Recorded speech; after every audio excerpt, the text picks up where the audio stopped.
welcome back to Pappy Tinkers. And here I am today with the final on Vinny's first generation Camaro group build. I got it done in time. Actually, the model's been done for about a week, but I haven't had the chance to video it yet.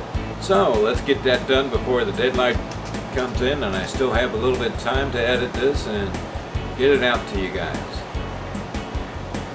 Give me just a second to move the camera so you can get a better view of the car instead of me.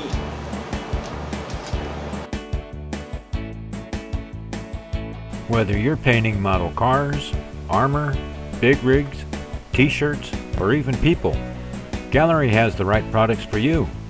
Don't forget to use code PAPPYTINKERS at checkout for 10% off. Here we have Duke standing next to his Camaro. We all know somebody like Duke. He's got a nice car, but we all know he didn't actually touch it or wrench it, and only takes it out on the most perfect of days so it doesn't get dirty or messed up. I didn't want to build this as factory brand new or 100% stock. I wanted a little bit of customs in it so that he could have something to brag about and not just be a run-of-the-mill crowd. Alright, get out of here, Duke. We painted this in a beautiful charcoal gray, and in case you missed it, I will throw in a couple little snippets of painting the red stripes on it. I wasn't able to find red decals, and I think the paint looks and fits a whole lot better too. I mean, it just feels right. It's got the same reflectiveness. I didn't do this in super glossy paint. I used scale finishes, honey clear, and that gave me a nice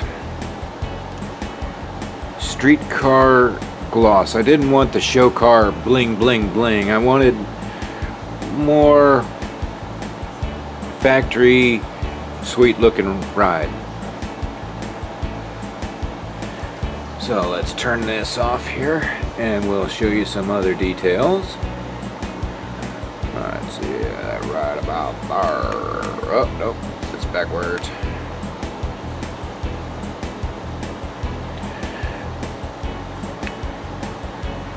Now on this one, it's got the chrome headlights in with the grille, but I painted them a pearl white color to give it more of a different sheen, so it doesn't look chrome. It didn't come with a little license plate holder for the front, but it did come with the USA 1 decal. So I took a little bit of stainless steel and I cut it down and made a nice little license plate holder for it. And while it's very difficult to see, I can't see where I'm at. Alright, that's pretty much about scale thickness for what that should be. I like that. Let's see, we got did the same treatment with the backup lights for the car, because it just, you know, chrome doesn't look right, white doesn't look right. It's trying to find the right mixture of it. Underneath, I kept it pretty clean. Like I said, Duke doesn't take it out in the rain or the dirt, or hardly ever drives it at all. It's more just a bragging rights car. So everything's pretty clean and pristine underneath. We got the red interior going with it, and I think I showed some nice detailed pictures of that in the other up build with seat belts and the Ken's funky fur that I put in it. So we're looking pretty sweet there. And under the hood, let's see, get this off here. There we go.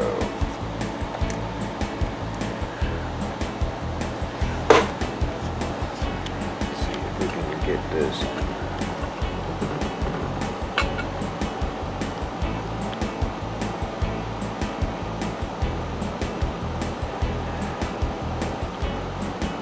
Under the hood, we've got some nice, wonderful details. We added heater hoses, red because, well, it just seemed to work good with the car. A little Excel coil over here from BCG resins, as well as the carburetor, fuel lines, battery cables, and BCG's Edelbrock air cleaner, which I think looks great. Scratch built an alternator bracket so that it wouldn't be hanging out in space. I think it looks pretty good in there. But I had one issue. It's like, well, you know, I did all this work to the engine and I don't want the hood on it all the time. So let's do a little something here. While this kit came with factory hinges looking, you know, we don't want to always have the hood up many times. Nobody likes the toothpick holding the hood up. But sometimes we do want to display it with the hood up, or maybe you're planning on taking it to a show or something, and if that hood is up, well, chances are it's got a decent chance of getting broke. So what I did was I drilled some small holes in where the hood hinges mount up, and I stuck a magnet in there.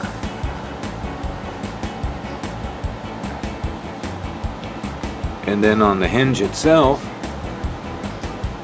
I put a magnet on there. Actually two. One on the side to mount to the firewall, and another one on the top for the hood. So I can put the hood hinge right there like that and take it off. On, off. On the driver's side, I had to drill a little hole and have a wire mounted in it. Now you'll have to give me just a second to put that on in its right place.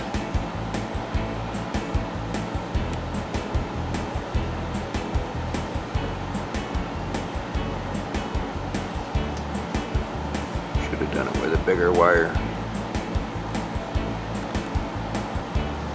So now the hood hinges look like they're up if I wanted to display it like this. But I put little strips of metal down here under the hood and painted them so it doesn't look funky. And now when my head's not in the way,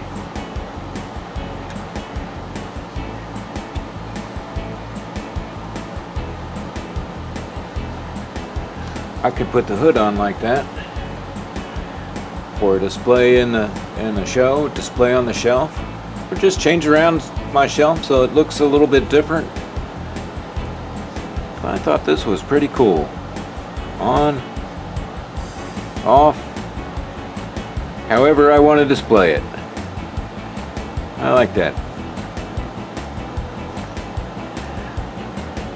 Alright, we're going to show some more pictures of putting this bad boy together, and some nice music and a slideshow.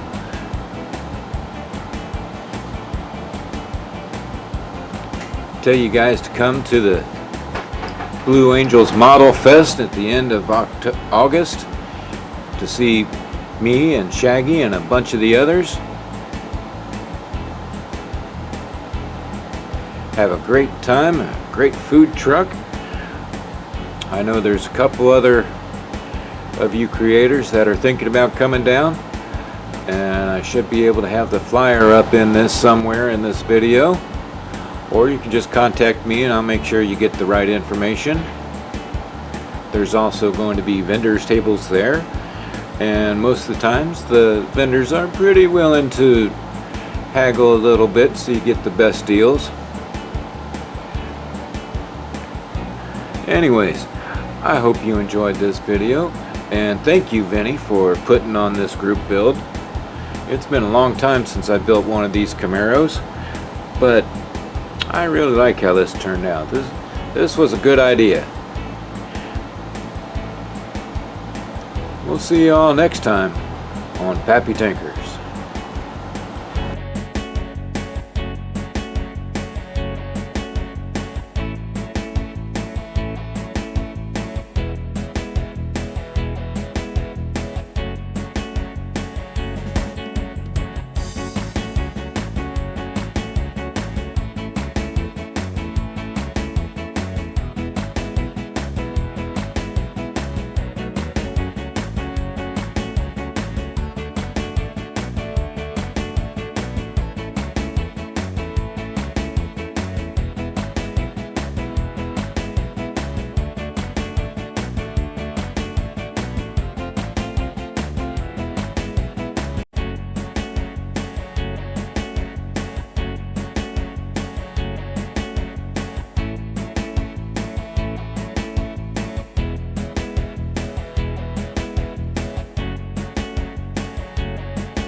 Sometime later I was almost done.